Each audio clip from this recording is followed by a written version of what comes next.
It comes down to who you are as a man or a woman. It comes down to you and your community and your family, your values that you have. That's where the answer is. It's not in politicians, mate. It's in you as the Englishman. It's a pretty simple message in this video. If you are English and you leave England, don't come back. I don't want weakness in this country. I think a lot of people understand what I'm saying. Now, sorry about the rain on the car. I personally love it because I'm a pluviophile. It's windy, it's rainy on our little island in the North Sea. A little island, by the way, if you remember correctly, back in about 1925, ruled 25% of the planet. Yeah, it did. This little island had 25% of the world speaking English. If you argue with someone online now, they're probably going to answer you in English. Okay, that's what we did as a little country. Went out and did all this stuff, right? Now, I didn't do it, but my ancestors did. So rainy. I love it. It's brilliant. Now, look, we're going to talk about this today because I don't want you to get flashed up. Because a lot of people in the comments, please, will go, actually, Tim, I think you're wrong because I moved away from England because blah, blah, blah, blah, blah. And I'm like, yeah, absolutely right. I'm not talking about you, mate. If you left the country a few years ago because you saw a financial opportunity for your family somewhere and you went, you know what? I'm going to take the opportunity. Well, fair play to you, right? Absolutely, 100%. But if you're leaving now because the going's got a little bit tough, then you're a weak person and this country doesn't want you anymore. It doesn't want you to come back. Look at Isabel Oakeshott. She's the partner of Richard Tice, who is one of the leaders of Reform. She's now in Dubai. Suits her better, doesn't it? Lecturing us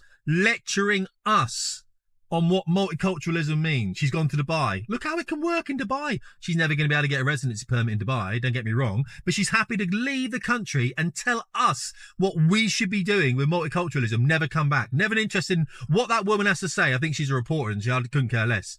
I don't want to hear from her. Weakness. Absolute weakness. Of course it is. This is one of the best things that's happened to Englishmen. And when I say Englishman, I mean Welshman, Scotsman, Irishman as well. And I mean women as well, don't get me wrong. I just don't want to use the term British. And the reason I don't want to use the term British is because that Southport murderer was British. Second generation immigrant, wasn't he? Parents from Rwanda. He's British. Is he like me? Is he like my ancestors? No, of course he's not. He's not at all. He's absolutely not. Now, my ancestors were Germanic pretty much. So they came from the Angles, Jutes. They came from the Saxons. I can trace my lineage back there, generations. I've got some Welsh in me as well. I've got a bit of, German in me. I've got a bit of, so I go back generations. All right. And so this land I consider to be, I have to uphold what my ancestors built. That's important to me, right? Of course it is. It wasn't important to that Southport killer, was it? And it doesn't seem to be important to people who leave when the going gets tough, does it? The tough get going. They don't get going at all. The weak get going. Billy Ocean was wrong there, wasn't he? You know what I mean? 80s child, right? Well, 70s child, that's what I am. So that's right. So weak people leave. Now, in a way, it's an opportunity, isn't it? Because it means that we can get rid of all the weak people. My only worry is that when we sort this country out, they're going to come back. This country's going to become weaker because the weakness that has left this country because of difficult times comes back. And people say to me, they get triggered by this massively. They're like, well, Tim, it's easy for you to say that, isn't it? But I live in inner city London and it's an absolute hole right now and I'm leaving to preserve my family and everything else. You can justify it however you want to yourself. But on the way out, we're going to remove your English card and I don't want you back. You can be angry. Hit the comments about it. If you think I'm wrong, hit the comments. Look what's happening to the country. I understand it. People are scared. People are worried. We kind of lost that fighting spirit a little bit because we're worried about being locked up. Because that's what our government does, because it's a little bit socialist, isn't it? You know what I mean?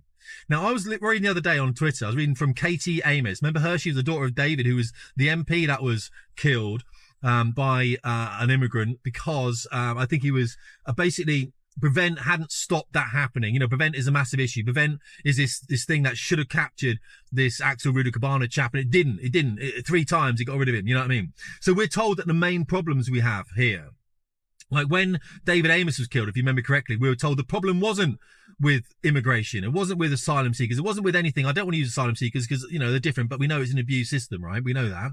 The problem isn't with, say, radical Islamism, whatever. The problem with that one was with social media. Remember they said that, didn't they? Social media, the guy being radicalized on social media, rubbish.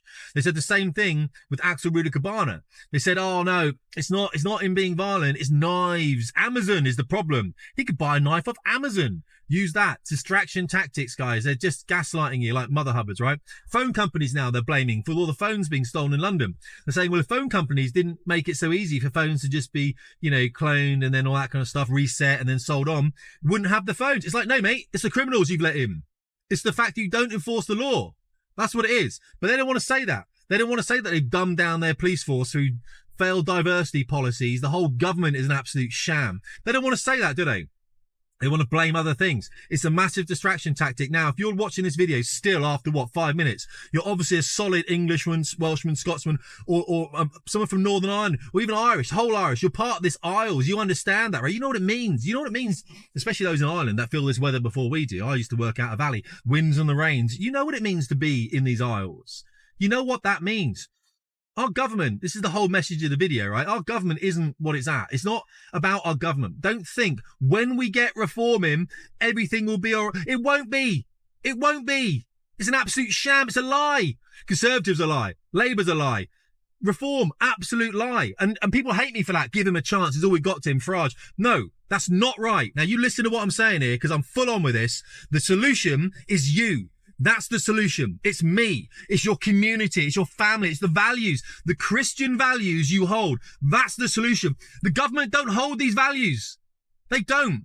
They don't. They just want to just get their shares in the right place so they're making money when they retire. They want to do the deals. I've got this thing, right? Because I've got this thing about let's not let, and I hate to say it because majority of the politicians, I wouldn't let it be MPs today, but I don't want people who are Muslims to be MPs either. So you might go, Tim, oh, you said it now, haven't you? No, I haven't. We're a Christian nation. Listen to me. We're Christian. We hold Christian values. Now, what you're going to say is, actually, Tim, you're wrong, mate, because I haven't been to church in years, is what you'll say. And I'll be like, well, I haven't either. You know what I mean? I'm a Catholic, but I don't practice, but I still go into church because my community is there. So Christmas time, we do the carols, all that kind of stuff. And I see the community shake hands with people, have a mince pie, glass of wine, except I don't because I don't drink anymore. You know what I mean? But you know what I mean? So I'm saying, all right, fine. But listen, Muslims don't do that. We're a Christian nation. We're not an Islamic nation. Now, take it to the extremes like we did. I won't keep you too long in the military. When something's up against you, you kind of go, what would we do if this happened? All right, cool. What would we do if that happened times 10? So if our entire government were Muslims, because right now we've got Chulik Siddiq, who was the economic secretary for the Treasury. She just went out, Bangladeshi, British Bangladeshi. She went out because of the fact someone had bought her a flat. She couldn't remember who'd done it. Right. She was Labour. Sadiq Khan, we know he's an absolute, he's a charlatan. He's an absolute traitor, Sadiq. So let's not even mention him. Muslim, London mayor.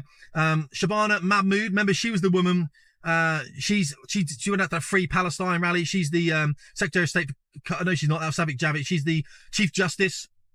Then we had, Sayeeda Varzi, who I hate, Baroness Vardy. She was the one about the coconut scandal with Rishi Sunak and Suella Braverman. And she took a picture of herself with a coconut saying that they are white on the inside, brown on the outside. Apparently it's not racist, but it should be. We've got all these, there's a load, I've got a whole load list down here of Muslim politicians who are going to drag Islam into British politics, which is Christian values. Yeah, have a think about it. King Charles III. He's the head of the Church of England.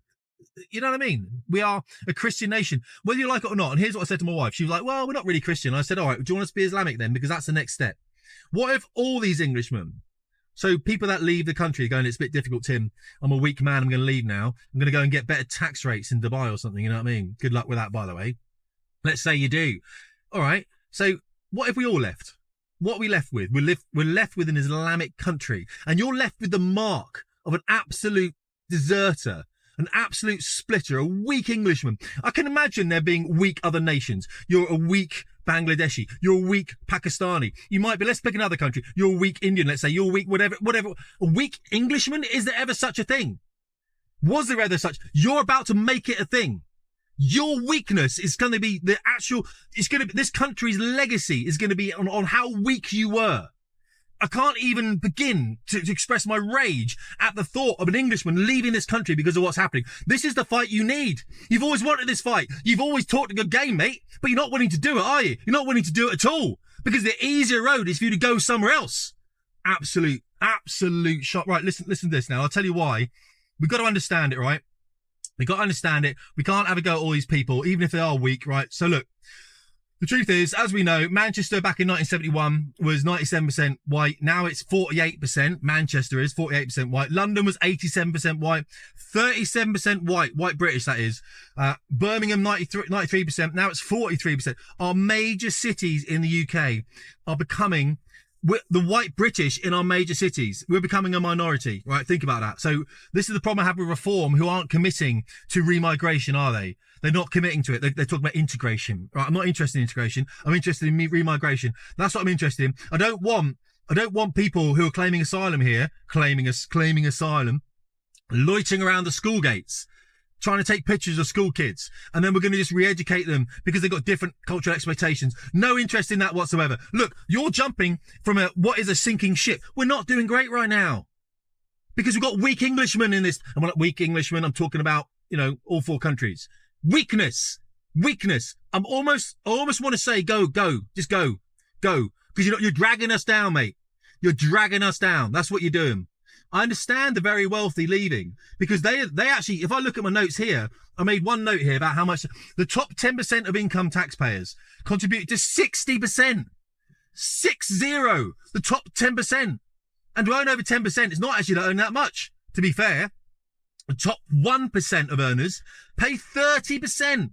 So when the Labour's shafting these people, absolutely shafting them through tax and everything else, they're like, well, I'm losing money in tax. I'm like a middle earner. I'm not, I'm in that middle tier. But these people are losing, hundreds of thousands, millions. Of course they're going to go somewhere else. I kind of feel sorry for them, to be fair. You know what I mean? Especially if they're not English, I understand that. But if they're English, it's like, hang on. What do you want your legacy to be? Do you want to be part of this thing that's about to happen where you're known as being English? Look what the English did. Do you want that? Because I'll be like, oh yeah, look what the English did. Oh, you didn't, did you? Because you went off. Because you were weak. And you wanted to save a bit of money on tax. That's what you did. That's your legacy, mate. So what I'm saying to you now, and even in the comments and one of the Twitter things I put out, someone said, well, actually, Tim, I will decide when I come back. Mate, you do that, but you're not going to be an Englishman. To me, you will never be an Englishman. I meet you in a pub one day and you'll be like, well, mate, when it got difficult, yeah, I went out and I went to Dubai, you know what I'm saying? A few years, ha, ha, ha. Never will you be an Englishman. Never in my eyes will you be an Englishman if you've done that. Think of your ancestry. It's an absolute disgrace. What you've done is an absolute disgrace. More of a disgrace than what our politicians did. More of a disgrace. Because politicians, we expect it from them. So it comes down to your Christian values. It comes down to who you are as a man or a woman. It comes down to you and your community and your family, your values that you have. That's where the answer is. It's not in politicians, mate. It's in you as the Englishman. It's exactly what it's for. It's outrageous that you should leave this country at this time. I cannot fathom it. I literally can't. Anyway, I'm going to go in now. Get out of this rain anyway. Hit the comments. Let me know what you think. It does make me angry, and it should make you angry. We've got nothing else than each other. Nothing else. There's nothing else that we have than each other. Nothing. This is all we have. Got to make it work. Got to make it work. All right, guys. I'll talk soon, all right? Hit the comments. Let me know what you think. But don't leave. Be part of it. Be part of your country. Be proud of what you are. Yeah, people are messing it up, but you're not messing it up, are you? Talk soon, guys.